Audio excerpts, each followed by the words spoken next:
সবাইকে নমস্কার, welcome to my channel. এর আগের ভিডিওগুলোতে আমি ভারতের ফিজিওগ্রাফিক ডিভিশনের একটি অত্যন্ত গুরুত্বপূর্ণ ডিভিশন অর্থাৎ দ্য হিমালয়ান সম্পর্কে আলোচনা করেছিলাম। সেখানে আমি physiographic division, regional division, origin of Himalaya এবং যে বিভিন্ন মাউন্টেন পাস রয়েছে হিমালয়াতে সে সম্পর্কে বিস্তারিতভাবে আলোচনা করেছি। তোমরা ইন্ডিয়ান জিওগ্রাফি যে প্লেলিস্ট রয়েছে সেখানে গিয়ে দেখতে পারো। সো আজ আমরা আলোচনা করব ভারতীয় ফিজিওগ্রাফিক ডিভিশনের আরেকটি গুরুত্বপূর্ণ ফিজিওগ্রাফিক ডিভিশন অর্থাৎ দ্য গ্রেট ইন্ডিয়ান প্লেন সম্পর্কে। এই গ্রেট ইন্ডিয়ান প্লেনের অরিজিন অর্থাৎ সৃষ্টি কীভাবে হলো সেই বিষয়ে আজকে আমরা আলোচনা করব। চলো তাহলে দেরি না করে শুরু করা যাক।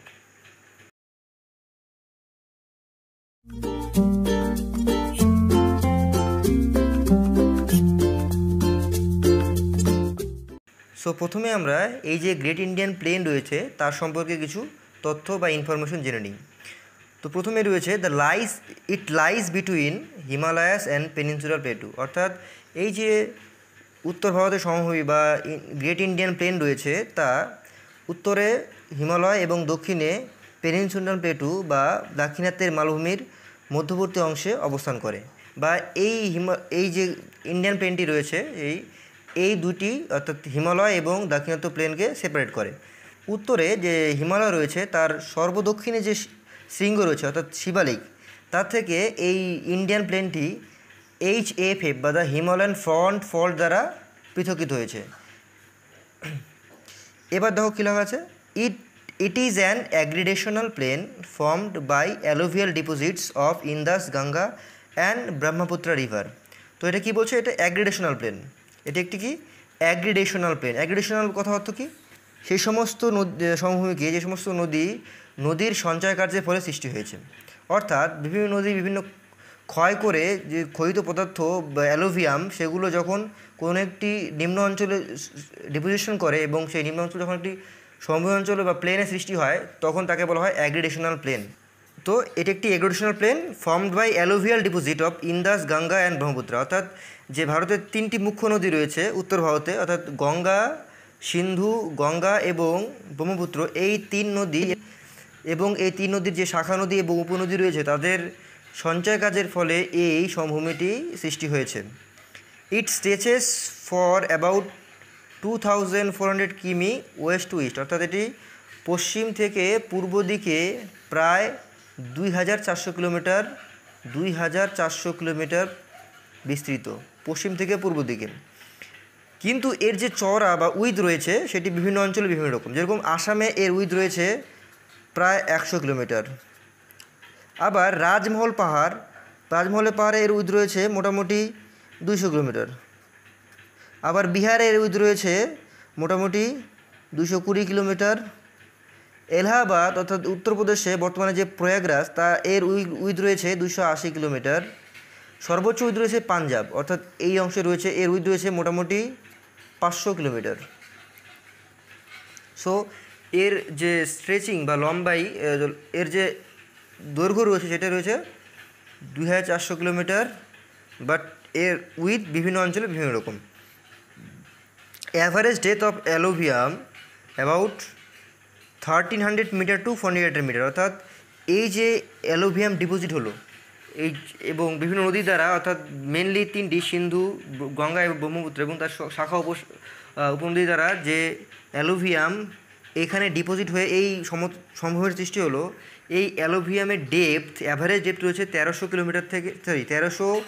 মিটার থেকে 1400 মিটার, যেটি রয়েছে কোথায়, দক্ষিণ দিকে। বাট উত্তরে অর্থাৎ নর্দার্ন পার্টে এর ডেপথ অনেক বেশি রয়েছে। সর্বোচ্চ ডেপথ কোথায় দেখা যায়, নিয়ার আম্বালা অর ইয়ামুনানগর, অর্থাৎ হরিয়ানাতে যে আম্বালা ইয়ামুনানগর রয়েছে এখানে সর্বোচ্চ ডেপথ দেখা যায়, যার ডেপথ রয়েছে মোটামুটি 8000 মিটার। সো এই ছিল কিছু ফ্যাক্ট এই গ্রেট ইন্ডিয়ান প্লেন সম্পর্কে। এবার আমরা জানবো এর যে গ্রেট ইন্ডিয়ান প্লেন রয়েছে এটি অরিজিন বা সৃষ্টি কীভাবে হলো বা ফরমেশন কীভাবে হলো। তো আমরা জানি যে হিমালয় সৃষ্টি কীভাবে হয়েছে। হিমালয় সৃষ্টি হয়েছে মেনলি যে ভারতের উপমহাদেশীয় ভারতের যে ভূখণ্ডটি ছিল সেটি কোথায় ছিল, গন্ডোয়াল্যান্ডে। সেটি আস্তে আস্তে মুভ করতে করতে উত্তর দিকে মুভ করতে করতে যখন নিরক্ষরেখার দিকে আসছিল বা নিরক্ষীয় অঞ্চল দিকে অগ্রসর হচ্ছিল, তখন সেটি ইউরোপীয় পাতের সঙ্গে সংঘর্ষের ফলে এবং এর নিচে সাবডাক্ট হয়ে যায়। সাবডাক্টের ফলে ধরো এটা ইন্ডিয়ান প্লেট, এটি সাবডাক্ট হয়ে গেলো ইউরোপিয়ান প্লেট, ইউরোপিয়ান প্লেট সাবডাক্ট হয়ে যায় এবং এই সাবডাক্টের মধ্যবর্তী অঞ্চলে একটি ছিল অগভীর সমুদ্র, যার নাম হলো টেথিস। এই টেথিসে দুই ভূখণ্ড থেকে যে সমস্ত নদী দ্বারা পলি সঞ্চিত হয়ে এটি আগেই একটা নিচের দিকে একটা চাপ বা কম্প্রেশন সৃষ্টি করছিল।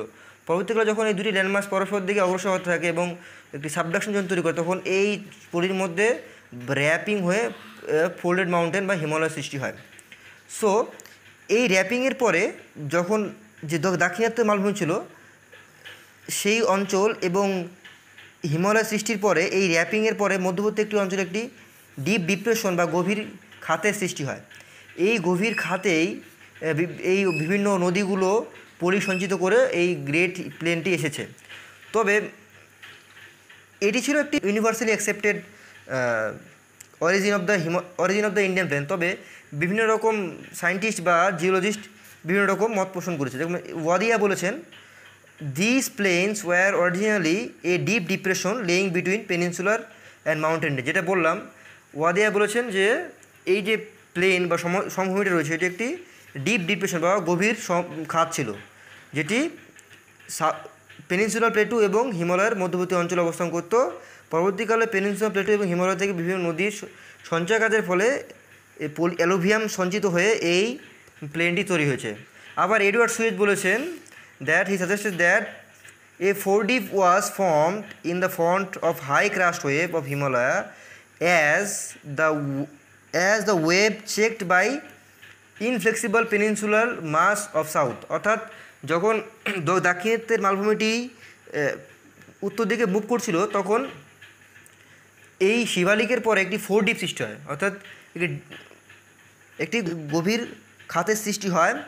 এবং যেহেতু এই খাতটি পরে ভরতে পারেনি বা একটি ভরাট হতে পারেনি বা এটা ভাঁজ করতে পারেনি, কারণ এই খাতের মধ্যবর্তী কোনো রকম ম্যাটেরিয়াল ছিল না। আর এই খাতের দক্ষিণে ছিল কি দাক্ষিণাত্যের মালভূমি, একটি রিজিড মাস যেটা ইনফ্লেক্সিবল। সো এটি আর বক্রতা পায়নি বা এটি র্যাপিং হয়নি, তার ফলে এই অঞ্চলে একটা গভীর ডিপ্রেশনের সৃষ্টি হয়েছিল বা ফোর ডিপের সৃষ্টি হয়েছিল।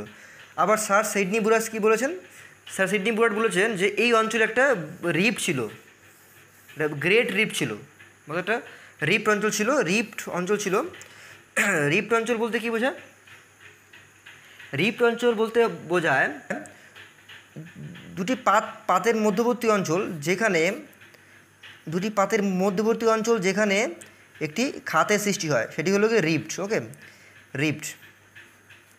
সো বেসিক্যালি আমরা দাক্ষিণাত্যের মালভূমিতে নর্মদা এবং তাপ্তি নদীতে রিফট ভ্যালি দেখতে পাই। তো তিনি বলেন যে এই অঞ্চলে, অর্থাৎ এই যে সমভূমি রয়েছে, এখানে একটি বৃহৎ আকারের রিফট ভ্যালি ছিল। এই রিফট ভ্যালিতেই পরবর্তীকালে অ্যালুভিয়াম ডিপোজিশনের ফলে এই সমভূমিটি সৃষ্টি হয়েছে। তবে অনেকেই, অর্থাৎ যেমন হেইডেন এবং ওডহাম তার এই কনসেপ্টটিকে খারিজ করেন, কারণ তারা বলেন এত বড় রিফট ভ্যালি হওয়া কখনো সম্ভব নয়। ওকে, এবার রিসেন্ট ভিউ কী বলছে? রিসেন্ট ভিউ বা যেটা আমি একটু আগে বললাম, রিসেন্ট ভিউ বলেছে যে বিভিন্ন পিরিয়ডে বা বিভিন্ন জিওলজিক্যাল টাইম স্কেলে যখন দাক্ষিণাত্যের মালভূমি বা ইন্ডিয়ান সাবকন্টিনেন্টের মুভমেন্ট হয়, কোথায় দক্ষিণে কুমেরু থেকে নিরক্ষরেখার দিকে মুভমেন্ট হয়। এই মুভমেন্ট হতে হতে যখন এটি ইউরোপীয় ল্যান্ড মাস, অর্থাৎ এটাকে বলে কী ছিল, আঙ্গা ল্যান্ড, এটা গন্ডোয়া ল্যান্ড, যখন মুভমেন্টে এটি আঙ্গা ল্যান্ডের ইউরোপীয় পাতের সঙ্গে এসে কোলাইড করে বা কনভার্জেন্স করে, সেই কনভার্জেন্সের ফলে প্রথমে হিমালয় সৃষ্টি হয় এবং হিমালয়ের পরবর্তীতে যেহেতু এখানে ম্যাটেরিয়ালসের অভাব ছিল, তাই এখানে একটা ডিপ ডিপ্রেশনের সৃষ্টি হয়। ওকে, এই ডিপ্রেশন পরবর্তীকালে বিভিন্ন সময় ধরে ধীরে ধীরে এই বিভিন্ন হিমালয় থেকে এবং দাক্ষিণাত্য মালভূমি থেকে নদীগুলো যে ক্ষয়িত ম্যাটেরিয়ালস এই ডিপ ডিপ্রেশনের সঞ্চয় করতে থাকে বিভিন্ন সময়, ইওসিন পিরিয়ড থেকে প্লায়োসিন, মায়োসিন, এই সমস্ত সময়কালে বিভিন্ন জিওলজিক্যাল টাইম স্কেলে ডিপোজিশন করতে করতে বর্তমানের এই ইন্ডিয়ান প্লেনটি এসেছে। এখানকার ডায়াগ্রাম দেখলে বুঝতে পারবা, তিব্বত এটা হলো মাউন্টেন, হিমালয়ের মাউন্টেন, আর এটা হলো পেনিনসুলার প্লেটু। ওকে, সো দেখো বিভিন্ন সময় পিরিয়ডে বিভিন্ন সময় পিরিয়ডে এটা প্রিটারশিয়ারি এই বিভিন্ন সময় পিরিয়ডে এই অ্যালুভিয়াম সঞ্চিত হয়েছে এবং সঞ্চয়ের পরে এই রিসেন্টলি এই অ্যালুভিয়ামটি এই অংশটি সঞ্চিত হয়েছে। এই সঞ্চয়ের ফলে এই বর্তমানে যে ইন্ডিয়ান প্লেন রয়েছে সেটি সৃষ্টি হয়েছে। সো এই ছিল অরিজিন অফ ইন্ডিয়ান প্লেনস বা গ্রেট ইন্ডিয়ান প্লেন সম্পর্কে আলোচনা। এর পরবর্তী লেসনে আমরা এই গ্রেট ইন্ডিয়ান প্লেনের ফিজিওগ্রাফিক ডিভিশন এবং রিজনাল ডিভিশন করব। সো সবাইকে এর পরবর্তী ভিডিও দেখার অনুরোধ করলাম এবং তোমরা যদি চাও এর পূর্ববর্তী ভিডিওতে আমি হিমালয়ান সম্পর্কে আলোচনা করেছি, হিমালয়ের সম্পর্কে বিস্তারিতভাবে আলোচনা করেছি, হিমালয়ের অরিজিন, ফিজিওগ্রাফিক, রিজনাল ডিভিশন, বিভিন্ন মাউন্টেন পাসের অবস্থান ইত্যাদি। সো আশা করব ভিডিওটি সবার ভালো লাগবে। যদি ভালো লাগে চ্যানেলটিকে সাবস্ক্রাইব করো, ভিডিওটিকে লাইক করো, শেয়ার করো এবং এর পরবর্তী ভিডিও জন্য অপেক্ষা করো। সবাইকে অসংখ্য ধন্যবাদ। নমস্কার।